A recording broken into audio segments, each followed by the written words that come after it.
Sarkoidosis adalah penyakit peradangan langka yang dapat memengaruhi beberapa organ dalam tubuh, terutama paru-paru dan kelenjar getah bening. Berikut adalah informasi komprehensif tentang sarkoidosis. 1. Penyebab sarkoidosis.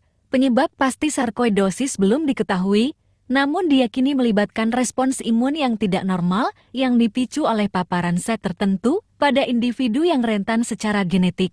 Faktor lingkungan, infeksi, dan kecenderungan genetik mungkin berperan dalam perkembangan sarkoidosis. 2. Gejala sarkoidosis. Gejala sarkoidosis dapat bervariasi tergantung pada organ yang terpengaruh, namun gejala umumnya meliputi batuk yang persisten, sesak napas, nyeri dada, kelelahan, penurunan berat badan, ruam kulit, dan pembengkakan kelenjar getah bening dalam beberapa kasus.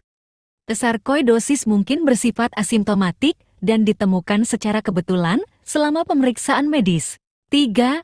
Diagnosis sarkoidosis. Diagnosis sarkoidosis melibatkan kombinasi riwayat medis, pemeriksaan fisik, studi pencitraan seperti sinar X dada atau CT scan, tes darah, dan kadang-kadang biopsi jaringan yang terpengaruh.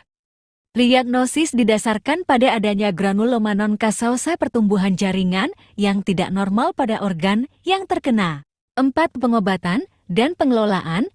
Pengobatan untuk sarkoidosis mungkin tidak diperlukan pada kasus ringan yang sembuh dengan sendirinya, pada kasus yang lebih parah, atau ketika organ terpengaruh secara signifikan.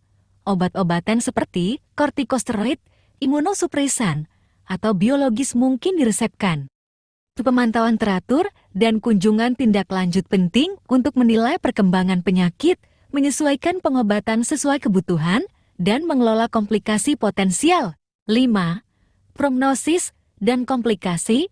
Prognosis bagi individu dengan sarkoidosis bervariasi, dengan banyak yang mengalami remisi spontan atau gejala ringan yang tidak memerlukan pengobatan. Komplikasi sarkoidosis dapat meliputi kerusakan organ, peradangan kronis, dan perkembangan fibrosis pada jaringan yang terkena. 6. Perawatan lanjutan dan dukungan. Perawatan tindak lanjut yang teratur dengan penyedia layanan kesehatan, biasanya seorang pulmonolog atau reumatolog, penting untuk memantau aktivitas penyakit dan mengelola gejala. Perawatan suportif, edukasi pasien tentang kondisi, modifikasi gaya hidup, dan dukungan emosional dapat membantu individu mengatasi tantangan hidup dengan sarkoidosis.